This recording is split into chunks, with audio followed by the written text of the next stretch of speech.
for he is power and he is strength. Nothing is without him, and with him is everything. Glory and honor and praise be unto his name forever. In Jesus' name I pray. Amen.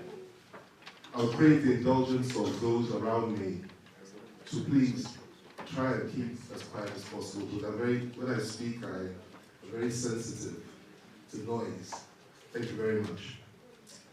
First of all, let me acknowledge the organizers of this great event and those seated on the high table, each and every one of them. It is not expected of me to begin my little contribution without waiting for the entry of our great leader from the Southwest, Papa Ayo Adebanjo, together with his whole team,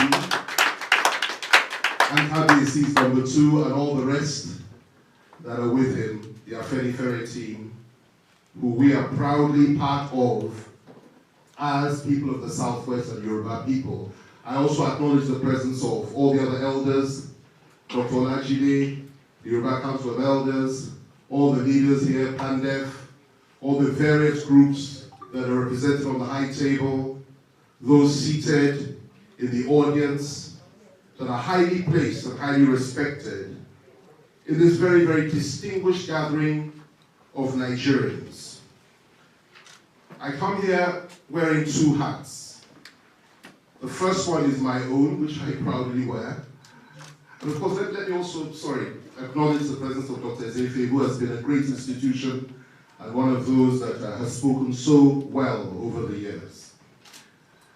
I wear my own hat today, but quite apart from that, I've been asked to convey a very brief message from my friend and brother, Chief Sunday Adeyemo, better known as Sunday Igboho, who would have been here. I gather he was invited, he couldn't come, but he asked me to convey his appreciation for the invitation and to also express his support for this initiative, and also to let the world know that the things that we discuss and decide here and the contributions that are made are something that he's very excited about.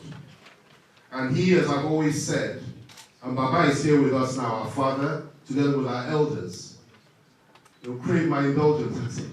They'll crave my indulgence to be able to say that we in the Southwest are very proud of this man.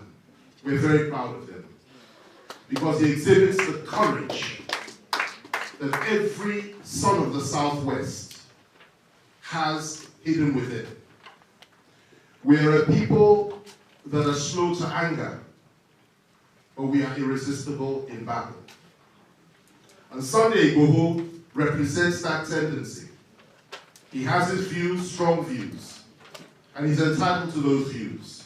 Not everybody shares those views, but he's a man that has captured the imagination of the Yoruba nation, and he's a man that listens to the elders at all times and acknowledges them and never goes against their counsel, which makes him extraordinary in many ways. So he said I should convey his goodwill message to you. And of course, we have other leaders in the Southwest, people like Gani Adams, who I'm sure is very happy with this gathering. But most importantly, our leaders here, and I'm very happy and honored and privileged to be able to say a few words before him and before each and every one of you. Now let me speak for myself. And my views are very clear, are very simple, and really don't need too much enunciation, because over the years I've made them very clear. But I will say this. In my view, we've got to a point in this country where we need to stop just talking and we need to start doing. What we are facing today, or rather what we are faced with, is nothing less than war knocking at our gate. Every single ethnic nationality in this country, without exception, is tooling up. When I say tooling up, That's what the British say. But here we say they are arming themselves, preparing for what may lie ahead, which nobody wants. And it is for us to try our very best to avoid going over that cliff edge. We've come here to talk about ethnic nationalities, restructuring, 2023, and so on and so forth. These are great concepts and important ideas. But the overwhelming majority of the people in this country, particularly the younger ones, in the Southwest, in the Southeast, in the Middle Belt, in parts of the core North itself, are no longer talking about these issues. They're not interested in 2023. They're decreasingly interested in restructuring. Many of them, I dare say most of them, are now talking about separation. They're talking about leaving the Federation. And they're talking about referendums and self-determination. Now that is the reality of today, which most Nigerians and most Nigerian politicians refuse to acknowledge, particularly those in our age group and older. They refuse to acknowledge it. But that is the reality. Now that does not mean to say that that is a position that we need to adopt. What it means is that we need to acknowledge it, respect it, and begin to work hard to ensure that they simply talk about it and they do not go into the mode of saying we will enforce it by the force of arms. We have been pushed to the edge.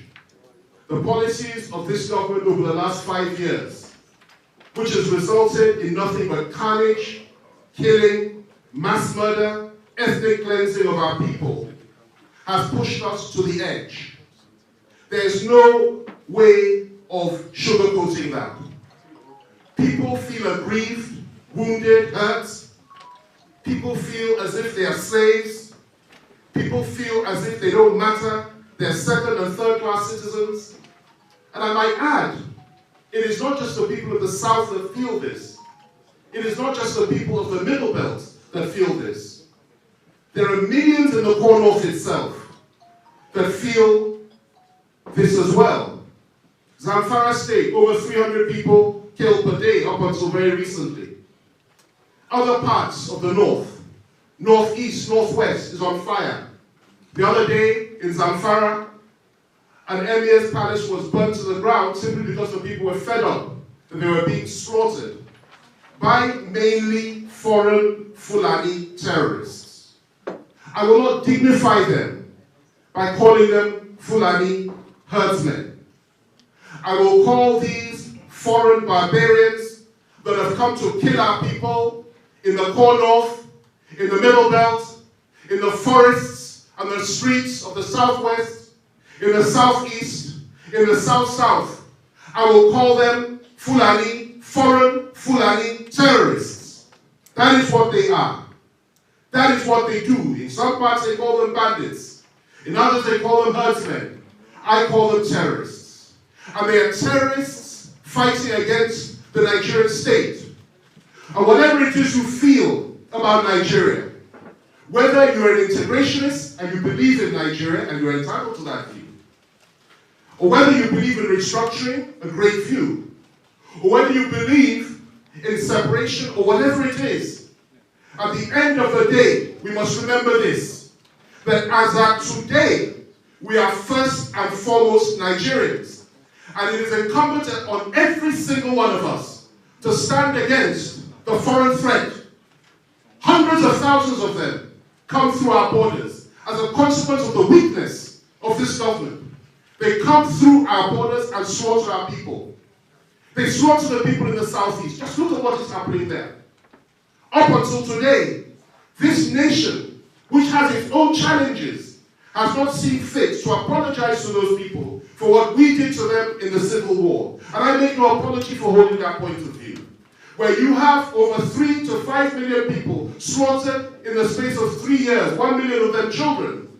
Where a young Jewish boy called Bruce Mayrock in New York City burns himself alive in front of the United Nations building simply because He saw what was happening to the Biafrans during the Civil War, what we did to them. Where you have a man like Steve Jobs, the man that founded Apple, or the last CEO of Apple, one of the biggest companies in the world, saying, renouncing his Christian faith, simply because of what he saw happening in Biafra. And where you have a man like Bernard Kouchner, who was the foreign minister of France up until not too long ago, a few years ago, who was actually here during the Civil War, working for the Red Cross.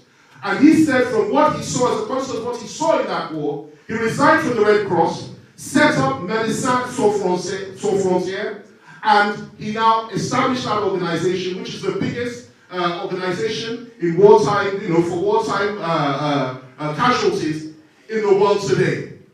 People don't know this, and yet here we are as Nigerians, hoping for things to be better, and yet we refuse to acknowledge what we did. Well, that blood is everywhere now.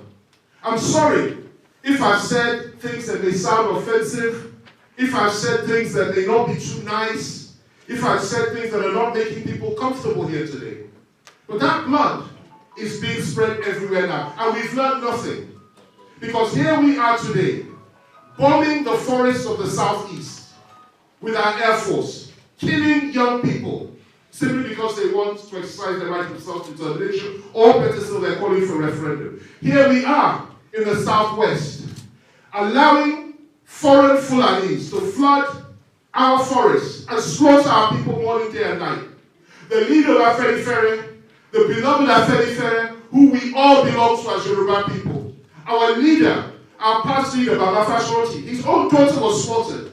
We've had our traditional rulers slaughtered. We've had our women raped, our farms taken over.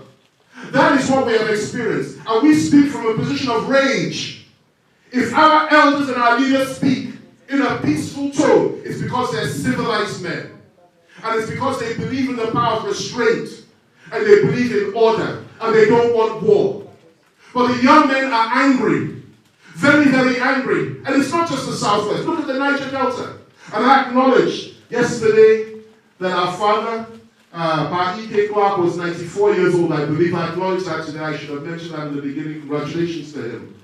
And we thank God for his life because he's seen it all. Look at what is happening there. Look at what has been happening there over the years.